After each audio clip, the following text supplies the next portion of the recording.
আজকের আমার ভিডিও বেলি ফুল বা জুঁই ফুল গাছের গুরুত্বপূর্ণ পরিচর্যা নিয়ে।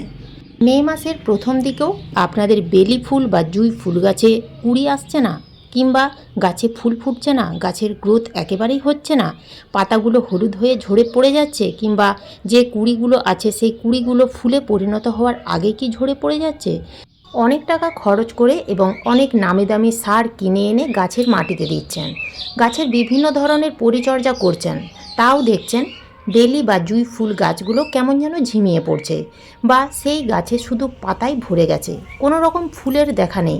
বেলি বা জুঁই ফুল গাছে বিভিন্ন ধরনের এই সমস্যাগুলো দেখা দিচ্ছে। তো এই সমস্যার সমাধান আপনারা কিভাবে করবেন? বেলি ফুল গাছের মাটিতে এই সময় কি খাবার প্রয়োগ করতে হবে? কি সেই ঘরোয়া জৈব খাবার যা আপনারা বাড়িতেই তৈরি করে খুব সহজেই দিতে পারবেন, এবং সেই খাবার যদি আমরা বেলি বা জুঁই ফুল গাছের মাটিতে প্রয়োগ করতে পারি, সেই খাবার প্রয়োগ করার মাত্র 7 দিনের মধ্যে বেলি বা জুঁই ফুলের গাছে প্রত্যেকটা ডালে অসংখ্য বেলি ফুল বা জুঁই ফুলে ভরে যাবে। সমস্ত কিছু জানতে গেলে আজকের ভিডিওটির সাথে থাকতে হবে। ভিডিওটা স্কিপ করে দেখবেন না, পুরোটা দেখবেন, তাহলেই সমস্তটাই জানতে পারবেন। যদি আপনাদের আজকের ভিডিওটা ভালো লেগে থাকে তাহলে একটা লাইক অবশ্যই দেবেন এবং কমেন্ট করতে ভুলবেন না। যে সকল বন্ধুরা আমার চ্যানেলে আজ আমার ভিডিও প্রথমবার দেখছেন সেই সকল বন্ধুদের কাছে অনুরোধ রইল চ্যানেলটিকে সাবস্ক্রাইব করে পাশে থাকার। নমস্কার বন্ধুরা, আমি সোনালি, আর আপনারা দেখছেন সোনালিস গার্ডেন। বেশিরভাগ বন্ধুই মনে করেন বেলি বা জুঁই ফুল গাছের মাটিতে হয়তো বেশি বেশি খাবার প্রয়োগ করলে সেই গাছ থেকে প্রচুর পরিমাণে ফুল পাওয়া যায়, কিন্তু এই ধারণা একেবারেই ভুল। কেননা গাছের মাটিতে আমাদের খাবার প্রয়োগ তো করে যেতেই হবে, তার সাথে সাথে এমন কিছু গুরুত্বপূর্ণ টিপস আছে যেগুলো আমাদের ফলো করতে হবে। সেই গুরুত্বপূর্ণ টিপসগুলো যদি আমরা ফলো না করি তাহলে কিন্তু গাছের মাটিতে যতই খাবার দিন না কেন সেই গাছ থেকে ভালো রকমের ফুল পাওয়া যাবে না। তো সেই টিপসগুলো কী কী, চলুন একটা একটা করে জেনে নেওয়া যাক। প্রথম টিপস, আপনাদের বেলি ফুলের গাছের মাটিতে বিভিন্ন ধরনের খাবার প্রয়োগ করা সত্ত্বেও যদি দীর্ঘ সময় কেটে যাওয়ার পরেও সেই প্রত্যেকটা ডালে যদি কুঁড়ি না আসছে বা ফুল না ফুটছে, তাহলে আপনাদের প্রথম যে কাজ করতে হবে তা হলো পিঞ্চিং। 1 থেকে 1.5 ইঞ্চির মতো প্রত্যেকটা ডাল কেটে দিতে হবে। কিছুদিনের মধ্যেই দেখবেন সেই কাটা ডালের সাইড দিয়ে অসংখ্য ব্রাঞ্চ বের হবে এবং সেই নতুন ব্রাঞ্চেই কিন্তু কুঁড়ি আসবে। বেলি বা জুঁই ফুলের গাছ যত বেশি ঝাঁকড়া বা ঝোপালো হবে সেই গাছ থেকে তত বেশি পরিমাণের ফুল পাওয়া যাবে। এছাড়াও যদি আপনাদের বেলি ফুল গাছে একবার ফুল ফোটা হয়ে গেছে, ফুলগুলো শুকিয়ে গেছে, দ্বিতীয়বার ফুল নেওয়ার জন্য কিন্তু সেই শুকনো ফুলগুলো গাছের মধ্যে রেখে দিলে হবে না, সেই শুকনো ফুলগুলো কেটে ফেলে দিতে হবে, তাহলেই কিন্তু দ্বিতীয়বার সেই বেলি বা জুঁই ফুল গাছে ভরে ভরে কুঁড়ি আসবে। 2 নাম্বার টিপস, বেলি ফুল গাছের গ্রোথ যদি সুন্দর থাকে, সেই গাছে যদি কুঁড়ি না আসে, তাহলে বুঝে নিতে হবে আপনি আপনার বেলি ফুলের গাছগুলোকে ফুল সানলাইটে রাখেননি। বেলি ফুলের গাছ যেহেতু গরমের গাছ, গরম পড়ার সাথে সাথে গাছ ভরে ভরে ফুল পাওয়া যায়, তাই এই গাছগুলোকে এমন জায়গায় এনে রাখতে হবে যেখানে খুব ভালো রকমের রোদ পায়। গাছের গ্রোথ যদি সুন্দর থাকে, কুঁড়ি যদি না থাকে, তাহলে রোদের অভাবেই গাছে কুঁড়ি আসছে না। খুব কম করে হলেও 5 থেকে 6 ঘন্টা সূর্যের রোদ পায় সেই রকম জায়গায় বেলি এবং জুঁই ফুলের গাছগুলোকে রাখতে হবে, তাহলেই দেখবেন আপনাদের বেলি এবং জুঁই ফুলের গাছগুলো প্রত্যেকটা ডালে অসংখ্য কুঁড়ি দেওয়া শুরু করে দিয়েছে। 3 নাম্বার টিপস, বেলি বা জুঁই ফুলের গাছগুলো ভালোভাবে বেড়ে না ওঠা, গাছ ঝোপালো না হওয়া এবং সেই গাছ থেকে অসংখ্য ফুল বা কুঁড়ি না পাওয়ার পেছনে আরও যে একটা কারণ রয়েছে তা হচ্ছে গাছের মাটিতে প্রচুর জল দেওয়া।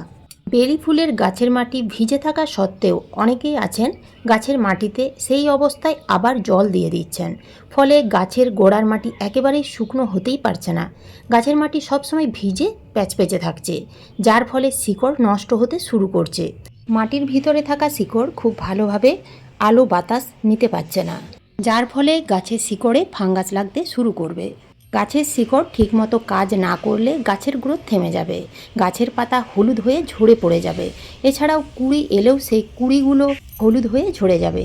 তাই আমাদের গাছের মাটিতে এমনভাবে জল দিতে হবে যেন মাটিতে একটা সবসময় ময়েশ্চার ভাব থাকে, সবসময় ভিজে প্যাচপ্যাচে রাখাও যাবে না, আবার শুকনো খটখটে রাখাও যাবে না, এদিকে আপনাদের খেয়াল রাখতে হবে। 4 নাম্বার টিপস হচ্ছে গাছের মাটিতে খাবার প্রয়োগ।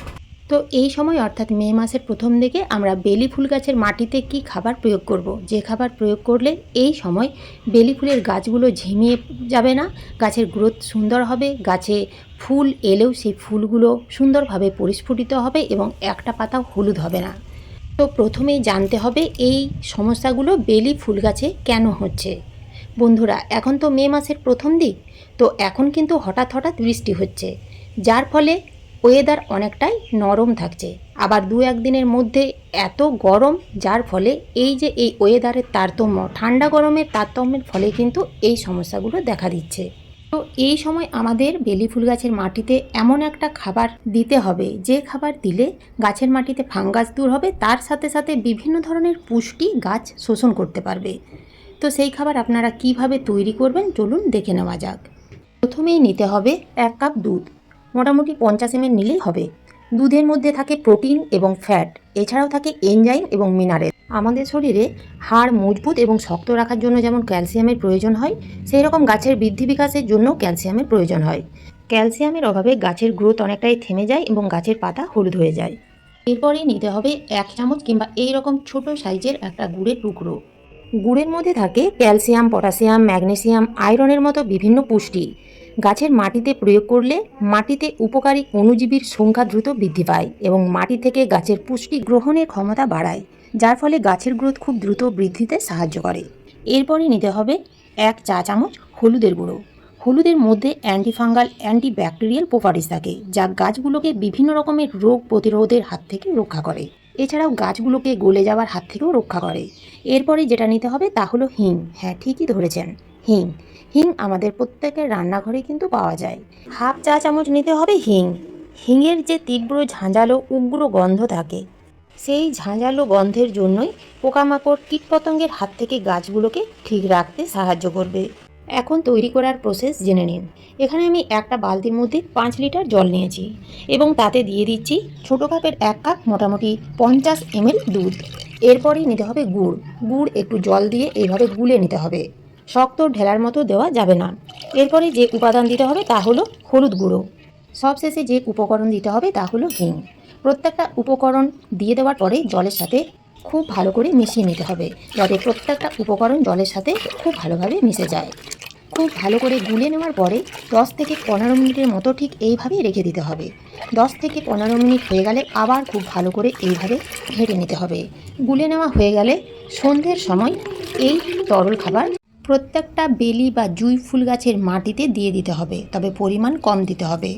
10 ইঞ্চি টবের জন্য 200 ml এর মতো দিলেই হবে। ছোটো টব হলে পরিমাণ কমিয়ে দিতে হবে। তবে এই খাবার ঘন ঘন দেবেন না, মাসে 2 বার অর্থাৎ 15 দিন অন্তর দিয়ে যেতে হবে। এই খাবার আপনারা গাছে স্প্রে করতে পারেন। এই খাবার গাছে স্প্রে করলে কীটনাশক এবং ছত্রাকনাশক হিসেবেও কাজ করবে। বেলি ফুল গাছে মাকড়ের আক্রমণ বেশি হয়।